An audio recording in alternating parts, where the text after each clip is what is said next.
This video that you're watching right now is showing to you what I did and what I experienced when I was invited by a family friend to celebrate with them the Feast of Sacrifice.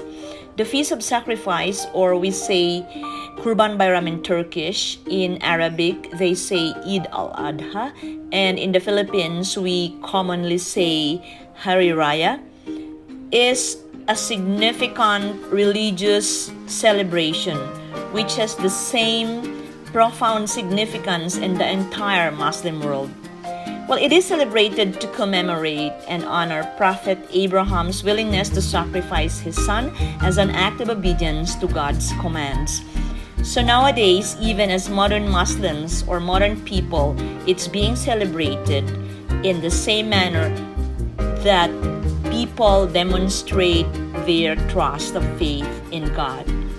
Well, because this celebration, this Feast of Sacrifice, is being celebrated by butchering an animal like cow, sheep. Some also cut goats, whatever the families can afford. Usually the men are the ones responsible for the cutting of the animals and the cleaning of the meat, and then they take the meat to their homes, and as you can see, it's now the ladies' responsibilities to do with what they want to do with the meat. But what they usually do with the meat is that they divide the meat into different parts so that they share it to neighbors and friends or people they know or anybody they want to share with, especially those who could not afford to buy animals and cut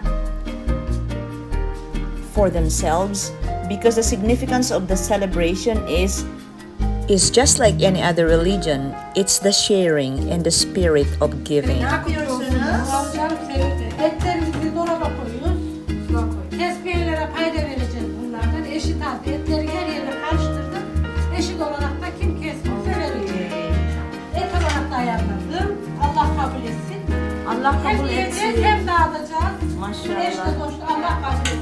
Kurban etsin. Amin, amin. O zaman bu kurban eti. He. You just heard my generous host trying to explain what exactly they're doing and why they're doing that, because that's what I asked them.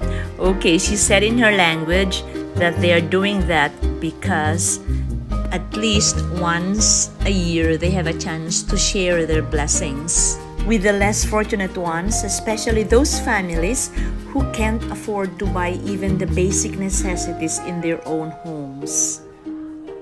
So, we are doing something pleasing in the eyes of God, and of course, to have a lot of meat stored in the refrigerator for the entire year.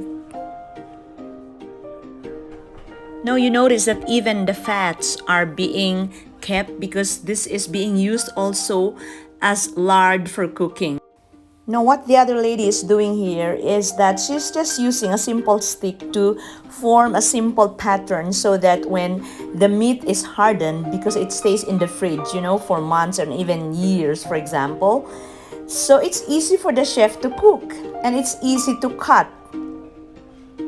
Because, it has to stay in the fridge for months and even year. Then the best part of the day, which is the real celebration, is the eating time. So while the meat is being cleaned, being set aside, and being divided and kept, the kitchen is also busy cooking. Because, the best part is when the family gathers around the table to partake the meat, and of course, the grasses. And now it's Turkish tea time. Without tea, no Turkish celebration is not complete. Okay. Turkish tea service time. Yeah, Service. serving time. Come here. Okay. Okay. Önce büyükler. Önce büyükler. Önce büyükler Türkler. Önce büyük. Hevesle çay mı? Çok ayıp. Önce büyükler. They were laughing at me because I did it the wrong way. The elders must be served first.